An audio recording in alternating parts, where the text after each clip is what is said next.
হুজুগে বাঙালি বলে আমাদের বেশ সুনাম রয়েছে।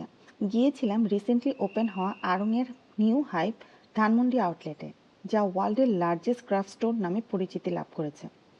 এমনিতে ঈদ মানে আড়ংয়ে প্রচণ্ড ভিড়, তার মধ্যে এই নিউ ওপেন হওয়া আউটলেট নিয়ে যে পরিমাণ হাইপ চলছে, সো ভিড় থাকাটাই কিন্তু স্বাভাবিক। যে পরিমাণ ভিড় এখানে, শপিং তো দূরের কথা, ডিসপ্লের সামনেই যাওয়া যাচ্ছিল না। সো এসব বাদ দিয়ে যে জিনিসগুলো আমাকে মুগ্ধ করেছে সেইগুলোই ঘুরে ঘুরে দেখছিলাম। আর প্রথমেই আমাকে যে জিনিসটা সবচেয়ে বেশি মুগ্ধ করেছে, আর সেটা হচ্ছে এই সাঁওতাল গাঁও। এই শিল্পকর্মটি অসাধারণ লেগেছে। এটি তৈরি করা হয়েছে পিঠা বানানোর ছাঁচ, ভর্তার থালা, প্রদীপ, ঘটি, কলস, ঢাকনা, টেপা পুতুল, মাটির পুঁতি দিয়ে। বাংলাদেশের বিভিন্ন জায়গা থেকে আসা 100 জন মৃৎশিল্পীরা এই চমৎকার ঐতিহ্যবাহী টেরাকোটাটি তৈরি করে। তারপর সবচেয়ে বেশি নজর কাড়ে যে জিনিসটি, সেটি হচ্ছে এই নকশিকাঁথা শিল্পটি। এখানে প্রথমেই লেখা আছে কিভাবে কারা কারা এটা তৈরি করেছে, কিভাবে করেছে, কতদিন লেগেছে, এর সব কিছুই। 7 তলা পর্যন্ত বানানো 44 ফুট উচ্চতার এই নকশিকাঁথাটি এক কথায় অসাধারণ লেগেছে আমার। 250 জনের বেশি কারুশিল্পীরা পুরানো কাপড়, অবিবাহিত পুঁতি আর ফেলে দেওয়া অলংকার দিয়ে 6 মাসেরও পরিশ্রমে এটি তৈরি করেছে। প্রথমে দেখে ভেবেছিলাম হয়তো রং বা নকশার দিয়ে কিছু তৈরি করা, কিন্তু যখন কাছ থেকে দেখলাম পুরোটাই হাতে সেলাই করা, জাস্ট অ্যামেজিং লেগেছে।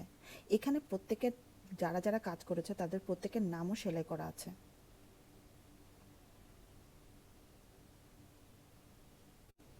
দেন যে জিনিসটি ভালো লেগেছে এটি হচ্ছে এই ঝাড়বাতিটি।